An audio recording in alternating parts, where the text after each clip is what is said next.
Hello बच्चों, welcome to my channel Avinash maths academy. तो इस वीडियो में हम देखेंगे क्लास 10th के एमपी बोर्ड के चैप्टर नंबर 4 के मोस्ट इंपोर्टेंट क्वेश्चंस के सॉल्यूशंस। ठीक है, जो हिंदी मीडियम इंग्लिश मीडियम में मैं दोनों में बताऊंगा इस वीडियो में।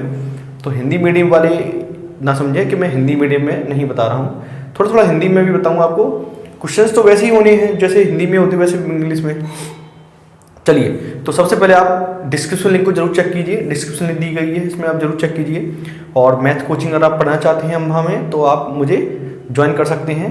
तो जो अम्बा के हैं वो वीडियो देख रहे हैं तो please join the coaching and the new session 2022-23 में। अब बात ये करते हैं इसमें हम कि 10th क्लास में चैप्टर नंबर 4 से, जिसका नाम है क्वाड्रेटिक इक्वेशन, हिंदी में बोलते हैं बच्चों इसको द्विघात समीकरण।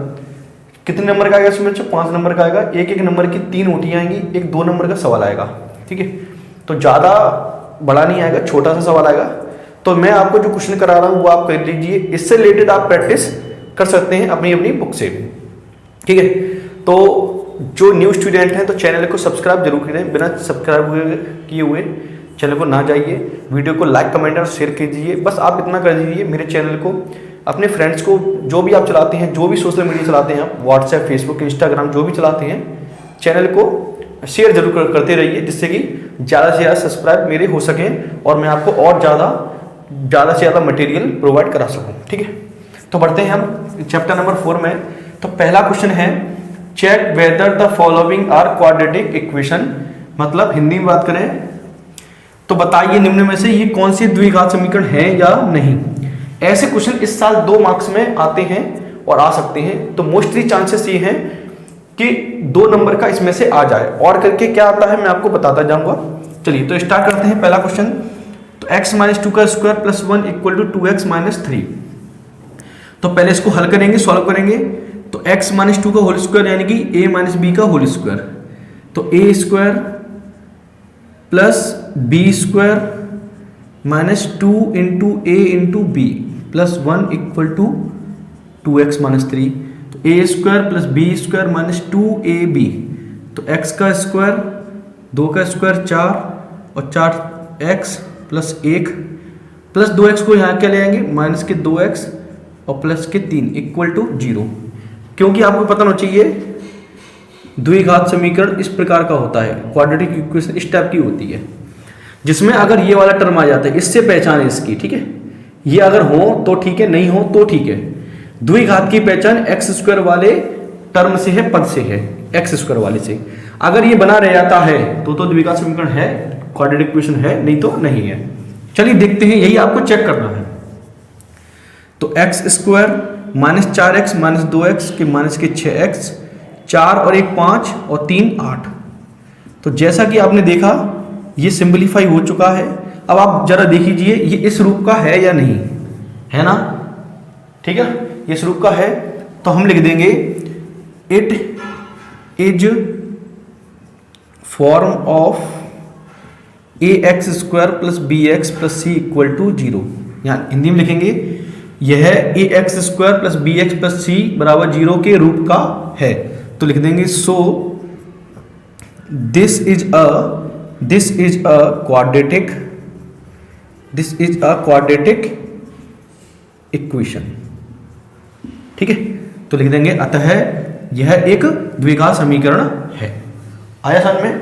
एक क्वेश्चन और देख लीजिए इससे, और आप चाहो तो प्रैक्टिस कर सकते हो। तो पहले इसमें क्या करेंगे, x का मल्टीप्लाई करेंगे। तो x × 2x x square, x का 1 से होगा तो x प्लस 8 बराबर। अब यहाँ कौन सा फॉर्मूला लगा सकते हो, आपके पास 2 तरीके हैं, a प्लस बी और a माइनस बी का फॉर्मूला लगा सकते हो, या फिर आप मल्टीप्लाई भी कर सकते हो, गुणा कर सकते हो। तो मैं वही लगाने वाला हूं। तो a प्लस बी और a माइनस बी का फॉर्मूला क्या होता है, a square minus B square बच्चों।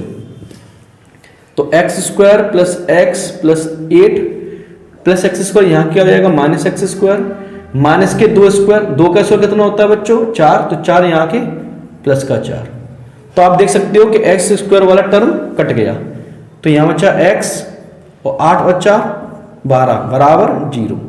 तो जैसा कि आपने देखा कि इसमें एक्स स्क्वायर वाला पद टर्म नहीं है, तो यह क्वाड्रेटिक इक्वेशन भी नहीं है। तो लिख देंगे it is not form of a x square plus B x plus c equal to 0। So this is not a quadratic equation. आप नोट कर लेना, मैंने बोल दिया है लाइन, आप उसको लिख लेना, ठीक है। तो ऐसे क्वेश्चन 2 नंबर में आ सकते हैं, मोस्टली चांसेस है कि आ जाएं। तो अब बात करते हैं इन क्वेश्चंस की। तो क्वेश्चन है number 2, find the roots by factorization method. Video बहुत लंबा हो जाएगा, इसलिए मैं आपको ऐसे बता रहा हूँ, ठीक है। तो बच्चों, जो भी बच्चों वीडियो देख रहे हैं, चैनल को सब्सक्राइब जरूर कर देना, और सभी फ्रेंड्स को 10th और 12th के जितने भी बच्चे आपको दिखते हैं उनको शेयर कीजिए व्हाट्सएप पे, फेसबुक पे, इंस्टाग्राम पे। प्लीज चैनल को शेयर करते रहिए, और टेलीग्राम ग्रुप जरूर ज्वाइन कर लेना, ठीक है। टेलीग्राम ग्रुप आपको जरूर ज्वाइन करना ही होगा, क्योंकि मैं एग्जाम के टाइम पर, पेपर के टाइम पर बहुत सारी हेल्प आपकी करने वाला हूँ, सबसे रिलेटेड, सभी से रिलेटेड जो भी आपको रिक्वायरमेंट होगी वो सब। तो बात करते हैं question number 2, find the roots by factorization method. तो हमें रूट्स निकालने हैं गुणनखंड विधि से, मूल्य ज्ञात करने पड़ेंगे आपको, यानी x की वैल्यू। अब सॉल्व कैसे करना है इसको, जैसे चैप्टर नंबर 2 में किया था आपने, वैसा ही आपको करना है, चैप्टर नंबर 2 की तरह। तो कैसे करते हैं बच्चों, देखें। तो सबसे पहले आपको मैंने बताया था 6 का मल्टीप्लाई किससे करेंगे बच्चों, माइनस के 2 से, कितना आएगा माइनस के 12। 6 का मल्टीप्लाई माइनस के 2 से करेंगे, माइनस के 12।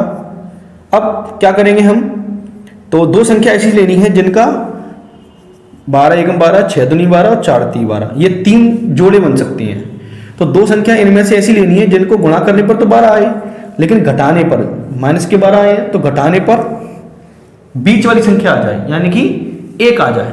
ये कितना x है, 1 x है, 1 x है, तो 1 आ जाए, ऐसा है ना।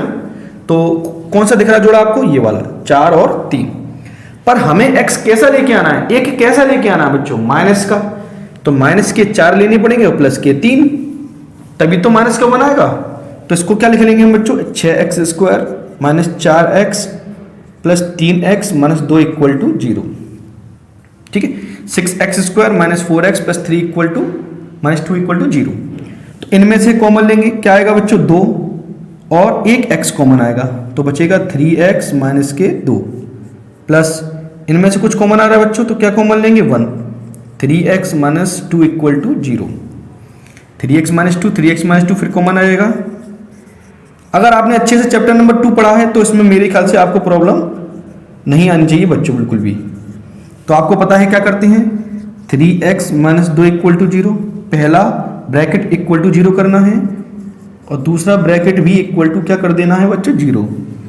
तो यहाँ से x की वैल्यू, x का मान, वैल्यू है मतलब मान, क्या आएगा बच्चों, माइनस के 2 यहाँ के आएंगे प्लस के 2, 3 मल्टीप्लाई में तो कहाँ चले जाएंगे बच्चों, डिवाइड में। तो x बराबर 2/3, 2/3। यहाँ से बात करें x की, तो प्लस 1 यहाँ के क्या हो जाएगा बच्चों, माइनस का 1 हो जाएगा, और 2 कहाँ चला जाएगा बच्चों, डिवाइड में। तो यहाँ से x की वैल्यू कितनी आ गई बच्चों, माइनस के 1/2। x का मान कितना आ गया, माइनस 1/2। लास्ट में आपको लाइन लिखनी है, so x equal to 2/3 and minus 1/2 are the roots of given quadratic equation. Hindi में बच्चों क्या लिखे, मैं आपको हिंदी में बता देता हूँ। हिंदी में लिखेंगे, अतः x बराबर 2/3 एंड माइनस 1/2 दिए गए समीकरण, दिए गए द्विघात समीकरण के मूल हैं। मैंने बोल दिया है x बराबर 2/3 और माइनस 1/2 दिए गए समीकरण के, दिए गए द्विघात समीकरण के मूल हैं। ये आपको लाइन याद रखनी है, क्योंकि अगले में 2 क्वेश्चन में नहीं लिखाऊंगा, आप ये कॉमन लाइन रहेगी, ठीक है। तो ये आपको अच्छे से ध्यान रखना है। चलिए अगला सवाल करते हैं हम। अगला सवाल है हमारा, क्या है, इसको करते हैं। तो उसमें भी क्या करना है बच्चों, यहाँ पर 1 है, तो 1 का मल्टीप्लाई कितने से होगा बच्चों, माइनस के 10 से होगा। तो बताइए जरा कितना आएगा, माइनस 10 के फैक्टर। तो 10 एकम 10 होता है और 5 दूनी 10 होता है, ठीक है। तो 10 कैसा है बच्चों, माइनस का है, तो घटाने पर कितना लेके आना चाहिए, बीच में 3। तो ये जोड़ा हो गया, लेकिन 3 कैसे लेके आने बच्चों, माइनस के। तो माइनस का 5 लेना पड़ेगा, प्लस का 2, तभी तो माइनस के 3 आएगा। तो इस बात को हम क्या लिखेंगे, x square minus 5x plus 2x minus 10 equal to 0। Is that clear. अब पहले में से क्या कॉमन आता है बच्चों, x क्या आएगा, x माइनस 5। इनमें से क्या बच्चों कॉमन आ रहा है, 2, तो x माइनस 5 इक्वल टू 0।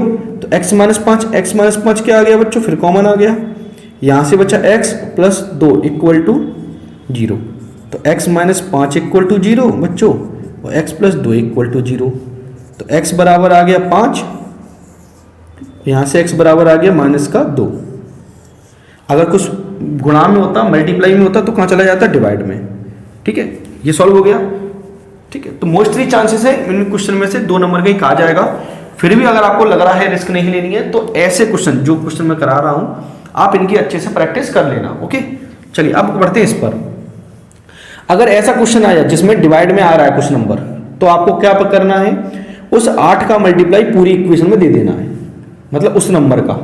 अगर यहाँ 15 आता तो 15 का दे दे, 16 आता तो 16 का दे देते, या फिर इसको एलसीएम लेके भी सॉल्व कर सकते हो। तो मैं 8 का गुणा कर रहा हूँ, तो 8 का गुणा करेंगे तो देखो क्या आएगा बच्चों, 8 दूनी 16x², यहाँ पर करेंगे तो -8x प्लस, अगर बच्चों यहाँ करेंगे समझो, अगर इसमें करेंगे 8 का, तो 8 से 8 कट जाएगा ना, तो क्या बचेगा बच्चों, 1 बचेगा, है ना, तो बराबर 0। अब हमारी क्वाड्रेटिक इक्वेशन, द्विघात समीकरण सीधा सीधा बन गया है। अब आपको क्या करना है, वही 16 का गुणा किससे करेंगे, 1 से, 16 एकम 16। अब आपको 16 एकम 16 कर सकते हो, 8 दूनी 16 और 4 चौक 16। बात समझ में आई ना। अब हमें 16 कैसे आए बच्चों, प्लस के, तो जोड़ने पर क्या आना चाहिए बच्चों, 8 आना चाहिए, तो 4 और 4 लेना पड़ेगा। अब 8 कैसे चाहिए बच्चों, माइनस के, लेकिन जोड़ना है। इन दोनों में क्या था बच्चों, घटाना था, इसलिए एक माइनस की ली और एक प्लस की ली, लेकिन इसमें जोड़ना है तो दोनों को क्या लेना पड़ेगा बच्चों, माइनस का, तभी तो माइनस का 8 आएगा। मतलब -4 कितना होता है बच्चों, -8। तो क्या लिखेंगे बच्चों, 16x² -4x plus equal to 0।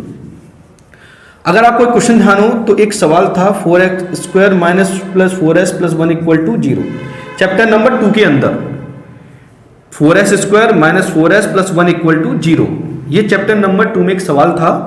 ठीक है, तो वो अगर वो कर दिया है तो आपको इसमें कोई दिक्कत नहीं आनी चाहिए। ठीक है, चलिए तो अब देखते हैं इसको कितना कॉमन आ रहा है बच्चा, 4 और 16 में से 4 और एक x कॉमन आएगा, तो क्या बचेगा बच्चों, 4x माइनस 1, -1 कॉमन आएगा तो 4x minus 1, 4x minus 1, 4x minus 1 equal to 0। तो पहला ब्रैकेट इक्वल टू 0 और दूसरा ब्रैकेट इक्वल टू 0। तो यहां से x इक्वल टू 1/4, यहां से भी x इक्वल टू 1/4। ठीक है, कॉमन लेने का तरीका ध्यान रखा करो। अगर आपको लग रहा है कि कुछ गड़बड़ी हो गई है, तो आप क्या किया करो, अंदर मल्टीप्लाई करके चेक कर लिया करो। मतलब देखो, जैसे मैंने इसमें से 16 और 4 में से 4 कॉमन लिया और एक x कॉमन लिया, अगर आपको लग रहा है कुछ गड़बड़ी हो गई है, तो आप भाज्य संख्या का अंदर कोष्टक में ब्रैकेट में मल्टीप्लाई कर लिया करो। तो 4 चौक 16 और x into x x², 4x का 1 से करेंगे तो 4x आएगा, -1 का 4x से करेंगे तो माइनस के 4x, -1 इंटू -1 इक्वल टू +1, तो यानी कि हमारा सही है। ठीक है, तो ये आपका आंसर हो गया है। ठीक है, तो ये क्वेश्चन है कुछ करने के लिए, कुछ क्वेश्चन और हैं, 2-3 क्वेश्चन, वो भी मैं आपको कराता हूँ। तो सबसे पहले आप इनको नोट करेंगे अच्छे से और इनको समझेंगे, तभी आगे बढ़ना। ठीक है, तो मैं आपके और क्वेश्चन भी कराता हूँ। अब हम देखते हैं नेक्स्ट क्वेश्चन, तो वो भी इम्पोर्टेंट है, ये भी इम्पोर्टेंट है। तो एक क्वेश्चन आएगा और करके, दूसरा क्वेश्चन आएगा अथवा करके। तो मैं ये चाहता हूँ तो आप बिल्कुल सेफली पढ़ लीजिए, जिससे कि एक भी क्वेश्चन आपका ना छूटे। ठीक है, तो एक चैप्टर में 7-8 क्वेश्चन करने में कोई बुराई नहीं है, अगर आपको पूरे नंबर लेके आने हैं तो करते हैं नेक्स्ट क्वेश्चन। तो अगला जो क्वेश्चन है वो है नेचर ऑफ रूट्स से ऊपर, नेचर ऑफ रूट्स से रिलेटेड। तो मैं आपको ये भी समझाता हूँ क्या लिखा हुआ है। तो सबसे पहले आप ये देखिए क्वेश्चन क्या है, find the nature of roots, Hindi बोले मूलों की प्रकृति ज्ञात करनी है। आपसे मूलों की प्रकृति पूछा जाएगा, तो मूलों की प्रकृति पूछा जाए या आपसे पूछा जाए डिस्क्रिमिनेंट फाइंड करो, फाइंड द डिस्क्रिमिनेंट। हिंदी में बोलते हैं इसको बच्चों विविक्त कर, चाहे विविक्त कर निकालने के लिए आए, चाहे डिस्क्रिमिनेंट निकालने के लिए आए इंग्लिश में, या नेचर ऑफ रूट्स पूछे। तो सबसे पहला आपका काम होगा डी की वैल्यू निकालना, डी का मान निकालना, जो होता है b² - 4ac। ये 3 ऑब्जेक्टिव क्वेश्चन जो भी आएंगे ना, वो इससे रिलेटेड ही आएंगे ज्यादातर। ठीक है, तो d बराबर होता है बच्चों b² - 4ac। ठीक है, तो a और b c कहां से आते हैं मैं भी बताता हूं आपको। तो इसमें 3 कंडीशन होती हैं। जो बताती है नेचर ऑफ रूट्स, मूलों की प्रकृति कैसी है, कैसा नेचर है उसका। ठीक है, तो पहली प्रॉपर्टी होती है अगर डी की वैल्यू, मतलब जो आप डी की वैल्यू निकालोगे ना, अगर वो प्लस की आती है, जीरो से बड़ी आती है यानी कि प्लस की आती है, तो उसके जो रूट्स होंगे, मतलब जो मूल होंगे, वो कैसे होंगे, रियल एंड डिफरेंट।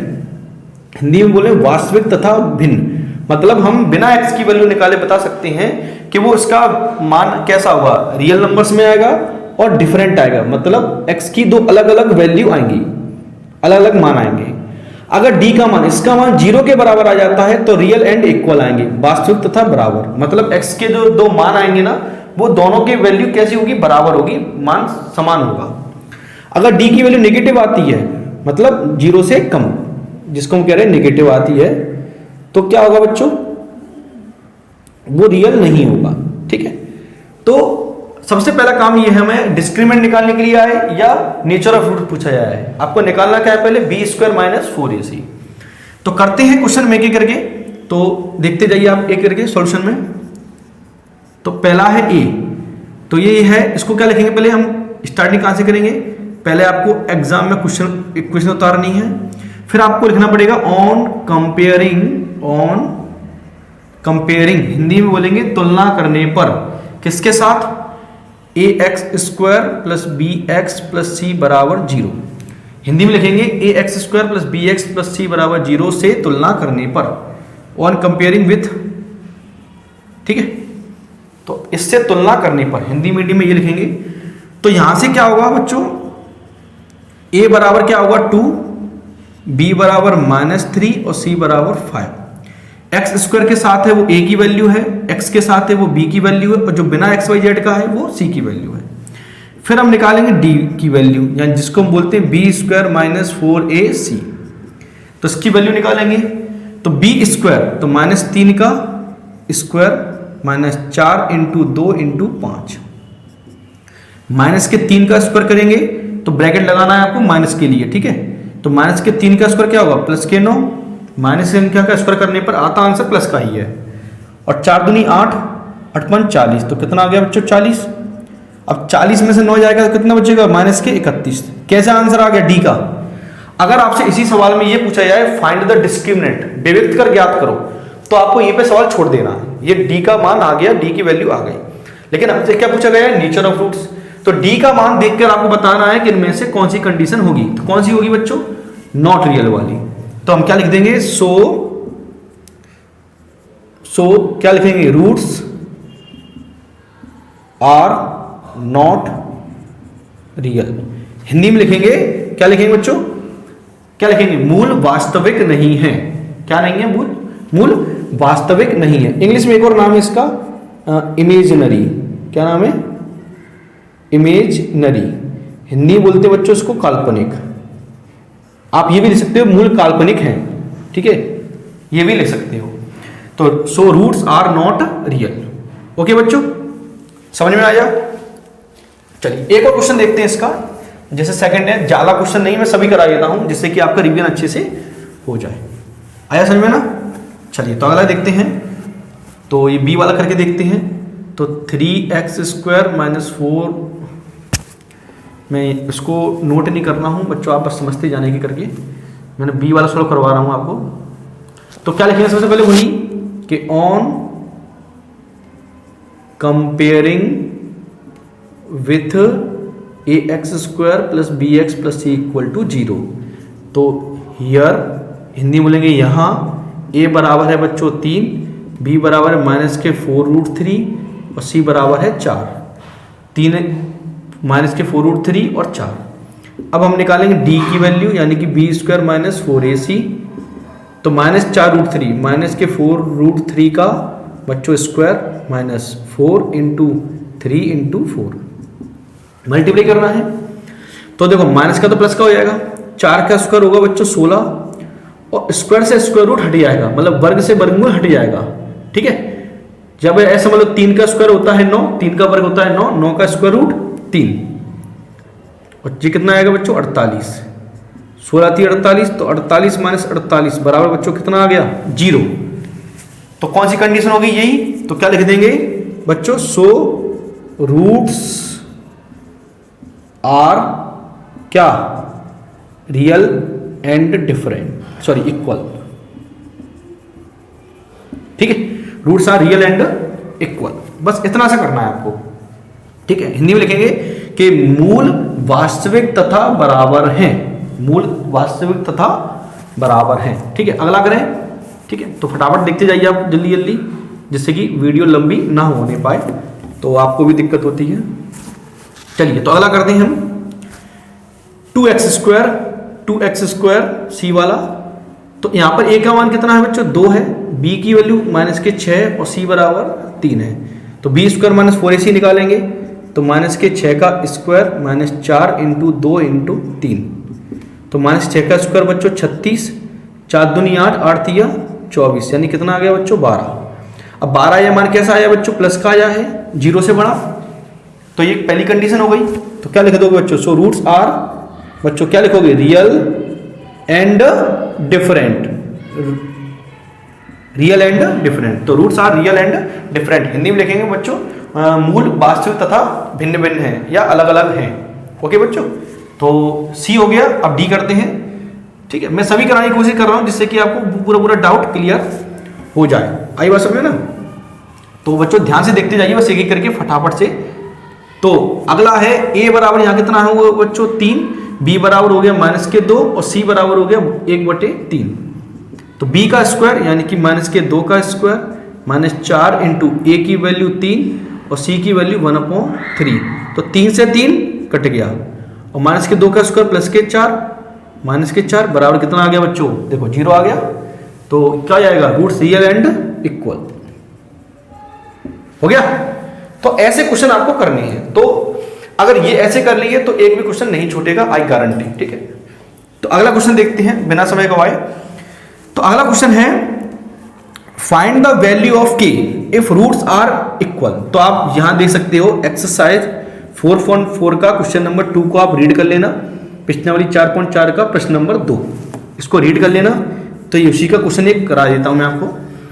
मतलब क्या है, यदि मूल बराबर हैं तब k का मान ज्ञात करो। मतलब अब इसमें आपको मूलों के बारे में पता नहीं करना है, रूट्स नहीं निकालना है, बस आपको बताना है कि पहले से ही इक्वल है तो k की वैल्यू क्या होगी। मतलब इन्होंने दिया है कि इसके रूट्स पहले से ही इक्वल हैं, तो जब इक्वल होते हैं तो d बराबर क्या होना चाहिए बच्चों, 0 होना चाहिए। तो यहां पर भी वही करना है, तो लिखेंगे on comparing with ax² + bx + c = 0, ax² + bx + c बराबर 0 से तुलना करने पर, तो बच्चों a बराबर आएगा 2, b बराबर k और c बराबर 3, 2 k और 3। अब यहां लिखेंगे since roots are real and equal, यहां लिखेंगे या फिर लिख देना गिवन है, या फिर गिवन लिख देना, हिंदी में लिखेंगे कि ज्ञात है, यानी कि हमें पता है, ये भी लिख सकते हो हमें पता है कि मूल वास्तविक तथा बराबर हैं, तब यानी कि देन, तब क्या होगा बच्चों, d बराबर क्या होना चाहिए बच्चों, 0 के होना चाहिए। ठीक है, कोई चीज बराबर में 0 होगा तभी तो किसी की मान निकाल सकते हैं, वैल्यू निकाल सकते हैं। तो d बराबर क्या होना चाहिए बच्चों, 0। तो यहां देखिए आप ध्यान से, तो यानी कि b² - 4ac बराबर होगा 0। तो b का मान k, तो k², b की जगह k, 4 × a की वैल्यू 2 और c की वैल्यू 3 बराबर 0। तो k² - 4 दूनी 8 तिया 24 बराबर 0। -24 यहाँ क्या हो जाएगा बच्चों, प्लस का। अब क्या लेंगे, स्क्वायर रूट लेंगे, तो क्या लगाते हैं बच्चों, प्लस माइनस। किसी का भी स्क्वायर रूट लेने पर हमेशा प्लस माइनस लगाना चाहिए। तो इसका आंसर क्या आएगा बच्चों, 2√6। तो दो मान आ गए, ये प्लस का 2√6 माइनस का 2√6। अभी आया कैसे बच्चों बता देता हूं लास्ट में, ये 12, ये 6, ये 3, ये 1। तो जिसका जोड़ा बन जाता है, जिसका पेयर बन जाता है, वो रूट के कहाँ जाता है, बाहर। जिसका जोड़ा बन जाता है वो रूट के कहाँ जाता है बच्चों, बाहर। और जिसका जोड़ा नहीं बनता है वो रूट के अंदर रह जाता है। तो रूट के अंदर कौन रह जाएगा, 2 और 3 यानी कि 6। तो 6 रूट के अंदर रह गया और 2 का जोड़ा बन गया, तो 1 2 बाहर आ गया। ये आपका क्या हो गया बच्चों, आंसर। तो इसी के साथ वीडियो समाप्त होती है। तो मिलेंगे नेक्स्ट वीडियो में, चैप्टर नंबर 5 जल्दी जल्दी आएंगी, अब टेंशन ना लीजिए। 30 जनवरी तक आपका पूरा सिलेबस करा दिया जाएगा। जनवरी के बाद सिर्फ फरवरी में ऑब्जेक्टिव क्वेश्चन कराए जाएंगे। ऑब्जेक्टिव क्वेश्चन भी तभी समझ में आते हैं जब हमारा पूरा कॉन्सेप्ट क्लियर होता है, सवाल क्लियर होते हैं, क्वेश्चन आंसर क्लियर होती है, पूरी थ्योरी क्लियर होती है, तभी ऑब्जेक्टिव क्वेश्चन समझ में आते हैं। इसलिए मैं इनको ऑब्जेक्टिव क्वेश्चन को मैं बाद में आपको सॉल्व करवाऊंगा। ओके, तो मिलेंगे नेक्स्ट वीडियो में। Thank you very much.